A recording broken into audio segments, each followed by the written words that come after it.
I'll do this one. People like my voice better. I was going to say people like me, I'm going to do it. What's going on, everybody? Welcome to the Movement Podcast. I am joined by, do you not know what to do with your mouth right now? You're just like doing this awkward smile. I know. Whatever. I'm joined by Brooke, and I always say this, and it's never true. We're going to keep this one short today.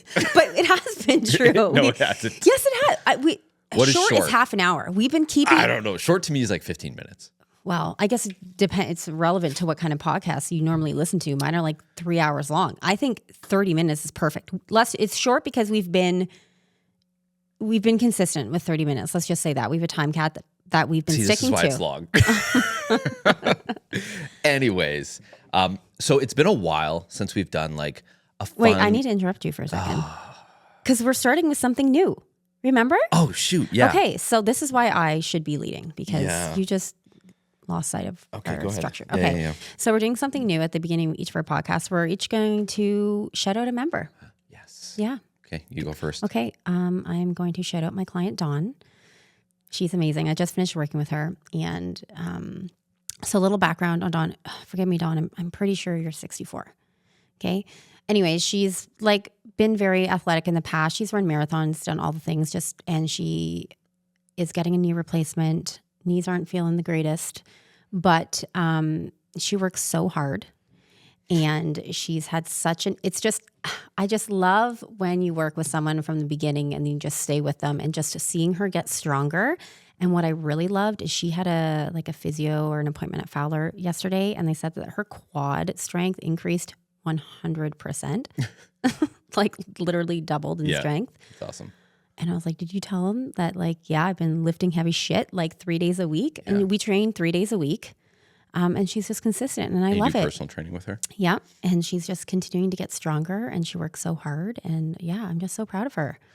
She's a great example. She's just Quick question on her. Yeah. So did she have knee surgery? Is she going for knee surgery? So she had some, I don't even know the name of it. She did have some knee surgery. Okay. Yes. So she will be needing a knee replacement. So she still will be? Yes. Okay. The reason I wanted to bring that up is I think that's really cool, because I think a lot of the times if people have a surgery coming up or they know something needs to be replaced, they're like, I'm just going to wait until that's done.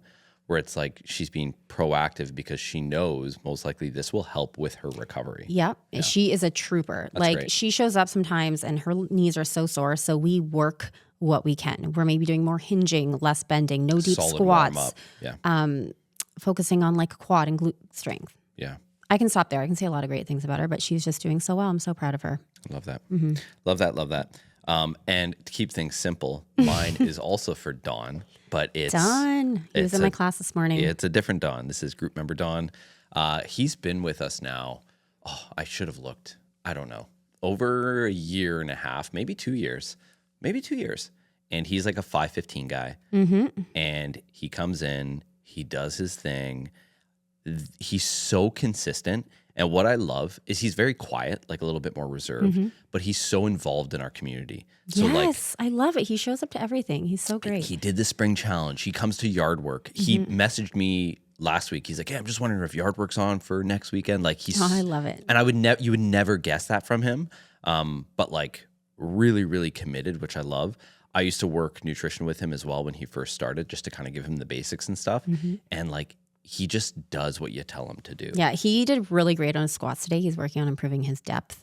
So there's another shout out because he did extra great in class this morning. Yeah, he's very, very coachable, I find. He is. So it's if he's going too heavy on something, it's a very easy conversation to be like, "Yo, Don, take off X amount of weight and let's focus on his squats look form." The best I've ever seen them today. Love that. Yeah, Donnie boy. Don and Donnie boy, great job. Keep that. Love him. Okay, so what we're talking about today. It has been a while since we've done a free little habit lifestyle challenge. We did one at the beginning of January, just kind of randomly because we know January people are amped up. Even if they're anti New Year's resolution people, we still kind of get a little bit of excitement around that. So this challenge is going to be similar to that one. And sorry, the reason I wanted to call out that one is there's one member in specific. I don't know if they still have their streak, but one of the things that we did was trying to refrain from alcohol. And they actually haven't had alcohol this year total from starting at the challenge. because of that challenge. Yeah. So I'm like, that's really, really cool. But anyways, so I'm going to read off this little info sheet I have here so I don't mess things up. My whole thought is just to kind of explain how the challenge is going to work. There's a bunch of tasks that we'll want people to complete. And then afterwards, Brooke and I will go back and forth, sort of explaining a bit more about those tasks and like kind of why they're a part of the challenge. But we're calling it the July Strong Habits Challenge. No cost, no pressure, just better habits. This is free for everyone. Our members get a little bit of additional accountability because we're going to be posting some things in our member group where they can go and post their scores. But as we know, summer is awesome, but it can throw routines out the window. This challenge is about keeping your habits dialed in without needing to be perfect. Your goal is to try to hit all 10 habits in each day of July.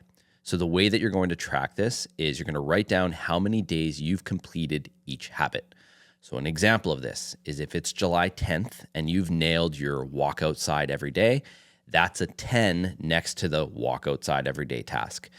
If you've missed your usual breakfast once, that's another task. That's a 9 beside that one if it's on July 10th. So the whole goal is like, if you're not perfect, that's totally fine. If you miss your walk a few days out of the month, then maybe at the end you've only hit that 28 days out of the 31, but that's still like a really, really cool job. So the goal is we want to see out of those 10 habits, how many we can hit 31 days from. So this is the daily 10. So what we're trying to do every single day for the month of July. Once again, if you fall off, that's okay. You just missed that day and you pick right up the next day. So the first one, fork down between bites. And we're not going to go in depth on these. We're literally just going to share them. And then afterwards, Brooke and I are going to explain a little bit more. But first one is putting your fork down between bites. The second one is a protein-packed breakfast. So you're going to choose from 2 go-to options with at least 24 grams of protein. The third one is having 500 milliliters of water with every meal. And when I say meal, I mean like breakfast, lunch, and dinner. Obviously, bonus points if you're doing this before your snacks as well. But at least for breakfast, lunch, and dinner, you're always going to have 500 milliliters of water. 4, say something nice to someone every single day. And I would encourage you to try to pick a different person. Obviously, 31 people throughout the month is a lot. Like if you don't know 31 people, obviously. But what a great challenge. It would be really good. For sure. But I don't want to put people in a spot if they like legit don't know that many people. Like don't stress yourself out. Start like crying because you you're can not compliment the same friend. We'll go into this when we start going through it. Okay, I'll stop. This is why. Yeah, Brooke, you need to stop. Okay. The fifth one is 30 minutes outside. Walk, run, rock, play, just move outdoors for 30 minutes every single day. No sugary drinks. So skip the soda, pop, syrupy stuff. Keep it clean. 7, consistent wake or bedtime. This is going to be a really hard one.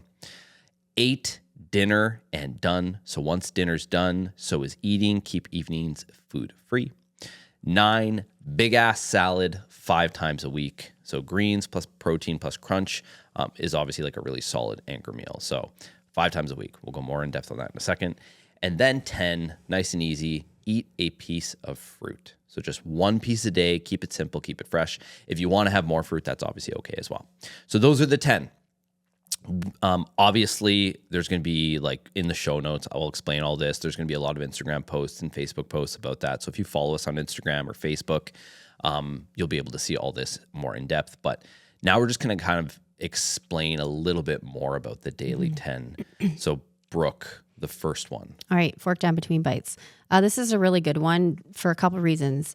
It involves mindfulness, right? This allows you to have control with no matter what you're eating, whether that be like chips or a salad, and it's really hard. If you think this is stupid, you probably suck at it. It is I think it's the hardest one. It is hard. I'm horrible at it. Yeah. Because it takes, you have to be in the moment, you have to be in control, and you have to stop yourself. But when people are eating slower, aka putting their fork down, you just have more time to think and be in the moment and be like, maybe question your hunger because you're putting it down. Whereas you might eat 3/4 of your plate instead of the full plate because you're like, okay, I'm actually satisfied here. This is one of the first things I start with in my program. Fork down, stop when you're 80% full and just eat slow. Exactly. your husband is always my inspiration for this. He does it all the time. I eat about 400 times faster than he does. But this is the thing though, is it's like He's so disciplined. he is so disciplined with it. So, I go in and out of this. Whenever it's a part of a challenge, I'm very mindful of it. I still suck at it, but like at least I'm thinking about it. But like, don't be a smartass. It says fork. If you're eating oatmeal with a spoon, put your spoon down. If you're eating grapes with your hand, like same thing. Put your hand down. Put the utensil down. Yeah. And then I always used to think like, well, what if I'm eating like a burrito or a burger? Your husband does this too. It's like, so you take a bite of your burger and then you put the burger down, and then you chew and then you pick it up when you're done chewing and swallowing. This your is food. so hard. So I'm not going to say you have to chew it 30 times or 20 times or anything like that. We're not going to go that in depth on this one, but it's simply putting your fork down in between bites. Yep. Know that this will slow down the, your eating. So the other thing that you've already kind of touched upon is a lot of the times we're just we're eating in front of the TV. So we're eating on super autopilot. Fast, and you're not realizing that you're actually full. So by doing this, you're actually going to realize, oh, wow, I don't need to go up for seconds, thirds, or fourths. I'm actually very content right now. And it will probably have you realize how distracted you are when you normally sit down for a meal. Yes. So first one, fork down between bites. Second one, protein-packed breakfast. So this is one that you and I are really, really passionate about. We're taking this to the next level, though, where you're only going to have 2 go-to options for breakfast for the month of July. Now, I know some people are probably like, no, you want variety and blah, blah, blah. Sure. However, this is variety. You get 2. You get 2. And boring is hard to do, but boring is what some of the healthiest and fittest people in the world do as well. It's the easiest. When you don't give yourself a million options. So I was going to say just 1, and so was Brooke. But the reason we're going with 2 is just so people have some sort of relaxation around, I always have a smoothie every single day. It actually doesn't matter. I even have it on the weekends. But maybe a few times a month, maybe Caitlin is making pancakes or waffles, and I want to have that with Mateo and her. So, weekends might be a little bit different. That's why we're allowing 2. However, if I am still having waffles, the challenge is going to be I need to make sure that I'm at least having 24 grams of protein in that breakfast. Yeah. And I think we briefly talked about this before as having a sweet option and a savory option. If you're someone who likes to mix it up. Yeah. Pick 2 and stick with it. That's it. So 2 options for the entire month of July. 500 mils of water with every meal. So if you're someone who slacks with water, this is just like a habit stack. Have it before you have your meal. And 1, you might eat a little bit less if you're feeling a little bit full. Plus, It's 45 degrees here in London, so you need that extra hydration. But yeah, just a good way to stay hydrated. And the thing is a lot of people have to drink more water. Saying you need to drink more water is not going to make you drink more water. You need to have a game plan. So here's a simple game plan. You're already sitting down to eat. Now you're going to have water beforehand. So it's just a structure that's going to help. You can also have it during as well. I don't care. It doesn't need to be around. Yeah, before, during, or after. Just, have in mind that okay, I need to eat more water. Yes. Yeah. Eat more water, drink more water, I said. Yeah, so we know as well, right? A lot of the times hunger cues and dehydration are very, very similar. So the whole thought here is if you're having water with your meal or before your meal, it is making you feel a little bit more full or just realizing I'm actually not that hungry. And plus we all need, as you've mentioned, more water in our diet. So this is water. This isn't milk. This isn't coffee. It's not just any liquid. Exactly. This is water. If you want to put an electrolyte in the water, a little bit of salt, if you like the Mio squirts, I'm obviously not the greatest, but if you do want to do that, that is totally fine. It doesn't need to be clear water, but some sort of watery liquid. Okay. Yeah. 4, this is an easy one. Say something nice to someone every single day. So I want it to be a little bit more than just hey, Brooke, good job today. Thanks. It should be something that you've actually had to think about. Okay, I know I'm going to see Brooke at the gym today, and I'm going to say, blah. I expect to hear something nice for the next 31 days. That's right. Yeah, just for you. No. Yeah. I love this one. I think it's great. For sure. And it's a win-win for both because when you compliment or say something nice, the other person loves it and you feel good about it. And you know what I like to do?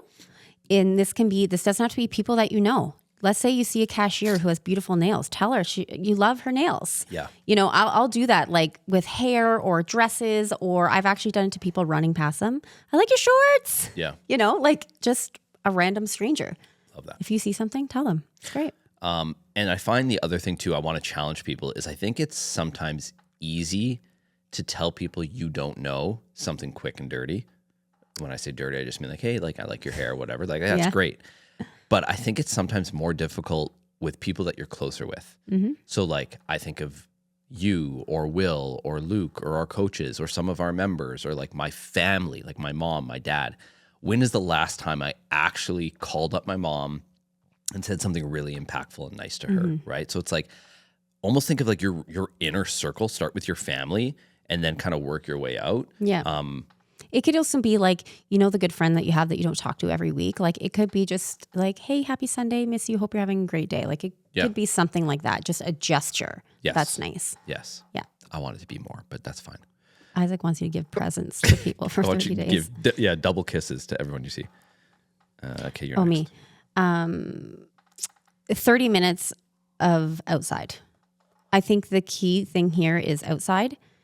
Because, well, of course, any movement is good movement, but let's focus on outdoors because it's a nice time. It hits different, the outdoor endorphins and energy than just running around in your basement. Yep. So getting outside, walk, run, ruck, play with your kids, do some gardening, do whatever, just move outside. Everyone feels better. Yes. So that's pretty straightforward.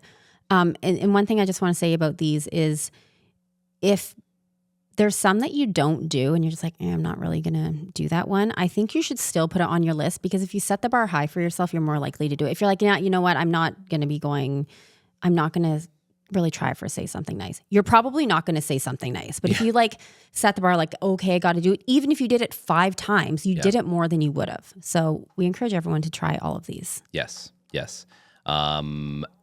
Only other thing with the 30 minutes outside is if it's really shitty outside, like it's really rainy, I don't care. Get an umbrella. Yeah. You know what I'm going to say? Yeah. No such thing as bad weather, just bad gear. Okay. My clients know this. Luke Jr. Yep. No sugary drinks. This is number 6. So skip the pop, the sodas, the syrupy stuff, keep it clean. Just to kind of explain a little bit more about this one, if you want to do diet pop, diet soda, that's fine with me. It's more so the sugary ones. And I don't know if a lot of people drink pop, but the reason I thought of this one the other day is it was recycling day, and I was just like, I always look. I'm driving by in my neighborhood. Judging people over there.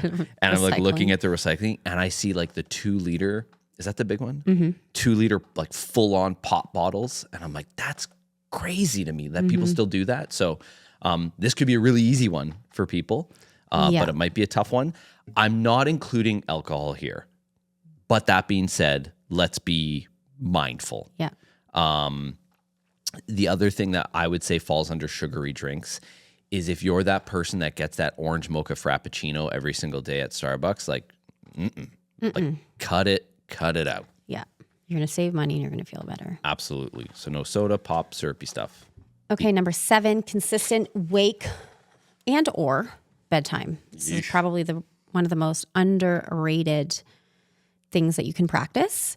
And it can be challenging, but worth it. And I would say give yourself, so let's say you're always going to bed at 11. Maybe your bedtime is around 10:30. I'd say giving yourself like a half-hour window. And same with the mornings, consistent. When you do this regularly, you will like not need an alarm clock because you will start waking up at the same time. But yeah, I'd say like look at, maybe you always get up at 6, but your bedtime is all over the place. Maybe you're focusing on a consistent bedtime. And again, with this, you have to have the structure behind it. So how are you going to go to bed every night at 9:30? You probably need to set an alarm on your phone. We've talked about this in a podcast before when Luke and I are doing this. He has this annoying alarm that goes off at 9:30 and it's like, fuck, okay, I guess we got to go to bed. We don't want to, but because we set the rule and the alarm goes off, we're going. Yeah. So you have to have the reminders for any of these new habits, right? They have to be aware. Yeah. You have to be aware of them. So yeah, same. And on weekends. I was just going to say that. Yes, that's the hard part. And there's a lot of people that are like, I sleep in the weekends. But have you gotten up at 6 on a weekend before? it's also fucking amazing, because you have your whole day. And again, it's that routine and consistency. And most people find routines are off on the weekend. And I bet you it starts with when you wake up. Yeah. You change things. Yep. Right? Keep it consistent. Yes. So consistent wake and bedtime. Weekends count, as you mentioned. What was I going to say here? The reason I think it's important to say weekends count is like you will fail on the weekends, guaranteed. It's July. There's going to be barbecues. There's going to be late nights. But this is why it's important to be like, okay, if you hit 20 out of 31 days, that's great. Then you can kind of review and see. It's like, oh man, it's always Friday, Saturday, Sunday. What if it was only Saturday, Sunday? Yeah. And then, okay, what if it was just Saturday? And now, boom, now you've done X amount of days out of the next month, right? Yeah. So it's like those little micro changes can have a massive impact. And I think too, with the bonus of tracking it off, it allows you to see patterns. Like let's say your nighttime, you're never in bed at the same time on Tuesdays. Like why is that? Is your favorite show on? Is it because you are playing like rec soccer or something? You can see patterns and it allows you to change. And the first thing on how you make change is awareness. Yeah. So this will give you a lot of awareness around these things. Yep. Love it. Love it. Love it. Love it. Do you want to take the next one as well? Because I know you're super passionate about it. Yeah, the dinner and done. This is really powerful. A lot of my clients use it. It's in my program, but it's also one that a lot of people come back to. So this just allows you to have like a time frame. So if you're eating dinner, this can vary for everyone. Let's say for me, my goal is 7 p.m. Like I always want to try and be done dinner by 7. Does that always happen? No, because again, it's summer, some later nights, kids' activities, stuff like that. But that's just one rule that I have in my head. One, it stops people from doing, which is very common, the late night snacking. Like that's one of the most popular things, unnecessary snacking in the evening. So if you set that rule for yourself, when you're done, you're done. It's going to stop you from having any shitty treats that are going to interrupt your sleep, have you feel gross going to bed, affecting your sleep, and just waking up not feeling ideal. And one thing to help you do that is brush your teeth after dinner. If you eat at 6, brush your teeth. That fresh taste, you don't want to ruin that, But that's a really great one. It controls your consumption. It allows you, depending on what time you're going to bed, if you can stop eating 3 hours before bed, you'll be in a great, like an actual, more of a fasted state while you're sleeping, letting your body do all the good stuff. You don't want to be having snacks and going to bed 10 minutes after. So this is a great one that I think, 1, can reduce snacking, 2, can allow you to have a better sleep, and 3, have you wake up feeling better. Yes, I really, really like this one. Because I'm bad for it. I know you have to stop consuming a medium pizza before you go to bed, dude. So and this is the thing too. It's not just unhealthy snacks. For me, it's like okay, it's 9:00 or 9:30. I'm going up to bed, but I walk by the kitchen. I'm like, I'm gonna have some peanut butter and jam, and I'll literally just scoop in a scoop of peanut butter, and I'll do a scoop of jam, and I'll have like 5 of those. And I've just consumed 500 calories. Yeah. And it is, I do not need that before. It's literally just a bad habit. Yeah. So dinner and done. I like it. Next one is big ass salad, 5 days a week. So if you want to do this every day, cool. But just 5 days a week is what we're aiming for. So technically the most you can get from this is whatever, 20 roughly. So I'm not expecting everyone to get 31 or 25 or whatever it is. But anyways, you're not going to get a full 31 on that, and that's okay. The whole idea with this is one of your meals, change it to a big ass salad. So if it's your lunch or your dinner for most people, think like whatever vegetables you want. If you want to do some green peppers and some spinach, maybe some arugula, you want to throw some carrots in there, some cucumbers, whatever you want. If you want to do a nice little dressing, do it up. Make sure there's protein in there. Put some chicken or some tuna or some steak. If you want to put a little bit of carb in there as well, maybe some quinoa, that's totally sweet potato. cool. I love sweet potato, Even yeah. rice. I put rice in a salad too. It's a great idea. But I want to make sure everyone has like just a big ass bowl of salad. And we want you to tag us in these big ass salad. I want to see them. Please. I love seeing. I was thinking salad. that too. It's like Yeah. I think this would be cool to see people's big ass salad Yeah. photos. So we won't hold you to that. You're not gonna necessarily. You lose a point. Yeah, you don't lose a point You if don't you get a don't do point it. unless you post it. But yes, big ass salad 5 days a week. Okay, I just want to elaborate that on a bit because I think if I'm going to have a big ass salad 5 days a week, I have to have it ready. I hate washing lettuce. It's Yeah. the most annoying thing to prep. Same with lettuce. So what I would do is I would prep a big bowl of like mixed greens and maybe throwing some arugula in there. I just need to talk about arugula for 1 second. I like it, but I don't. It's like it's the texture is like a bunch of weeds. You know, it's like rough. So you know what I do now is I take the arugula and my scissors over my salad and I chop it into tiny pieces. Oh. So you're still getting like the benefits of the arugula, but you don't have that harsh It's just texture. so much more work. Yeah, it's so quick though. But that's a good call. It's really quick. And then you're not. Yeah. So anyways, but I would pick a big bowl of like greens, arugula. I'd put some herbs in there so that you can grab from it. I would have the veggies cut up so you can grab from it. The carbs if you're throwing it in, and the chicken prep. This makes it easy. No one wants to cut vegetables and wash lettuce in the moment. It will not happen. So for this to be successful with this habit, have a plan to have the prep done. Yes. And then it's so easy. If you're making homemade dressing, have it in the mason jar in your fridge ready to go. Yep. Yeah. I love it. And with the dressing, you don't have to like. Everyone's obviously a little bit different. You don't need to stress too much about it. Like a little bit of olive oil, a little bit of balsamic vinegar. Maybe you put some salt in there. Little honey, Dijon. Yeah, if you want to do that, give Delish. her. So big ass salad 5 times a week, and then the last one is very Why simple. don't you talk about it since you eat 4,000 pieces of fruit a day? Yeah, I was going to go into it. Eat a piece of fruit. So minimum, at least 1 piece of fruit a day. Keep it simple, right? So I have a lot of fruit. Like, probably more than a toddler. And honestly, the reason we threw this one in there is we wanted just people to like increase their fiber intake. So that's the whole thought around a big ass salad and eating a piece of fruit is you're going to probably get more fiber than you are right now, which is so important for a variety of reasons, gut health being one of them. With your piece of fruit, mix it up, right? Like maybe you're having a banana and an apple just because they're like the ultimate easy fruit to have. But maybe you're going to have... and, you're going to get great antioxidants from that. Yes, some berries, some pear, right? Pear has a ton of fiber. Kiwi, high vitamin C. Yes. You can make a little fruit salad and have that in a big bowl in your fridge and go through that for the week. That would be really That's good. A good idea. Yeah, it's a great fruit idea. salad. Fruit salad. I haven't had fruit salad in a long time. Grapes, neither have I. Grapes, I've just envisioned it. I keep saying I'm going to make it, but I don't. But think like grapes. I like some bananas in there. I don't like oranges in my fruit salad. See, me neither, but I don't love bananas in my fruit salad either. I do. But I feel like with the banana, you have to cut that in the moment. Yes, but like yes. grapes. We're aligned. Yeah. Apples, berries, some pineapple, maybe some watermelon. Yes. And then topped with some banana. Love it. Banana. Oh, Love it. so good. Just for the eat a piece of fruit, I know it's simple with like a banana or an apple. If we're thinking like berries or some of those other things, just like think a serving, a cup, maybe a cup and a half. I don't like you're not. It's kind of hard to overeat fruit. But yeah, those are them. So really, really quick to go over it again. Fork down between bites. 2 protein-packed breakfasts to choose from for the month. 500 milliliters of water with every meal. Say something nice to somebody. 30 minutes outside. Walk, run, rock, play. Just move. No sugary drinks, consistent wake or bedtime, dinner and done, big ass salad 5 times a week, and eating a piece of fruit.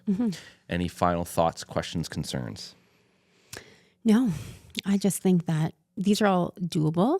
They're simple. They're not always easy because changing habits is not easy, but they're simple in the sense that like you can do them and you're going to feel amazing adding new habits, changing and being consistent with them.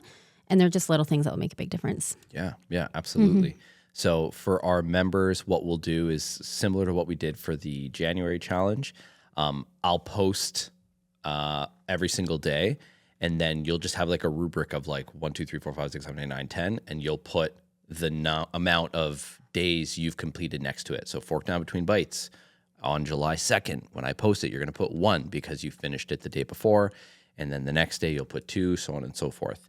So it'll be really, really simple. I'm also thinking I'm going to make like printable checklists that if you guys wanted to put it on at home, or I can put it onto the web so people that aren't members, they can still kind of follow along from home I like as well. a tangible checklist. Yeah, you're all about paper. Yeah. All right, that is it. That is all. As always, That's 30 it. minutes. Look at that. Nice and On quick, target. according to Brooke. It is. All right. Okay. Thanks, Brooke. Bye. Bye.